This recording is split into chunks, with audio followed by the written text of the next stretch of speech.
सभापति महोदय, मैं सभी सदस्यों का ध्यान इस ओर आकर्षित करता हूं कि जब अन्न की समस्या उत्पन्न होती है तो सरकार अपनी जिम्मेदारी से बचने के लिए प्राकृतिक आपदाओं को दोष देकर रास्ता निकाल लेती है। यह सही है कि पिछले कई वर्षों से देश में अन्न का उत्पादन लगातार कम हो रहा है। सरकार कहती है कि इस वर्ष वर्षा कम होने के कारण बिजली कम पैदा हुई है, लेकिन मैं इस बात को नहीं मानता। सरकार कोयले से बिजली तैयार कर उसकी आपूर्ति क्यों नहीं कर रही है?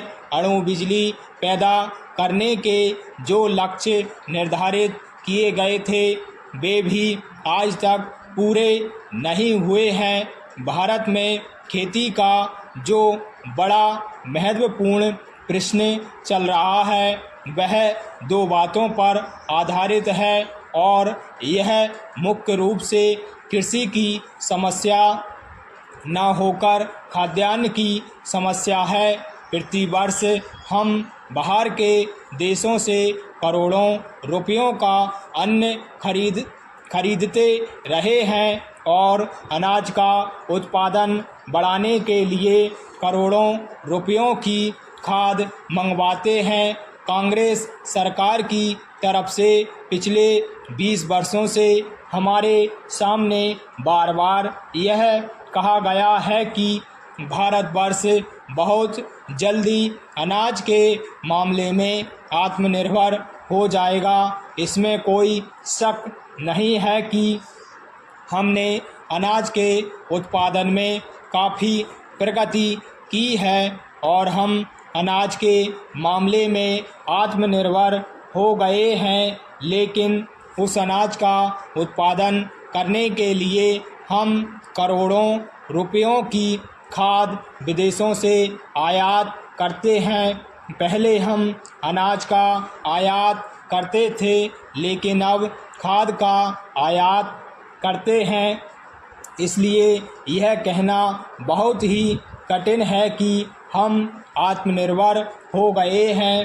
पैरा अध्यक्ष महोदय, जहां तक जनसंख्या की बात है उसके मामले में मैं यह निवेदन करना चाहता हूं कि एक बार परिवार नियोजन के बारे में और जनसंख्या के बारे में जब सारे संसार में चर्चा चल रही थी तो हमारे मित्र ने आलोचना करते हुए लिखा था कि हमारे सामने आज समस्या यह नहीं है।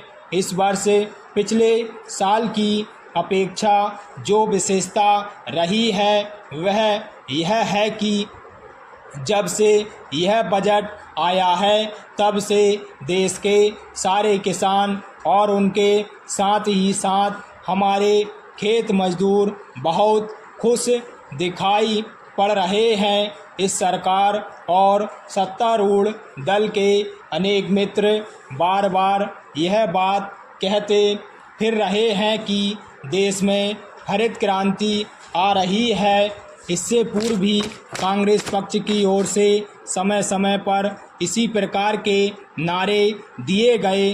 कभी यह कहा गया कि आराम हराम है, कभी जय जवान जय किसान का नारा दिया गया और आज तीसरा नारा हरित क्रांति का लगाया जा रहा है। हम समझते हैं कि इस नारे में कोई दम नहीं है। इस नारे में इसलिए कोई दम नहीं है क्योंकि यह नारा देखने में बहुत आकर्षक है, बहुत सुंदर है, लेकिन इसके पीछे तथ्य बिल्कुल नहीं है। किसानों के ऊपर कर लगाने की जो बात मंत्री महोदय ने कही है या अन्य मित्रों के द्वारा कही गई है वे लोग वही हैं जो कभी खेती नहीं करते हैं। उनको खेती के बारे में कोई जानकारी भी नहीं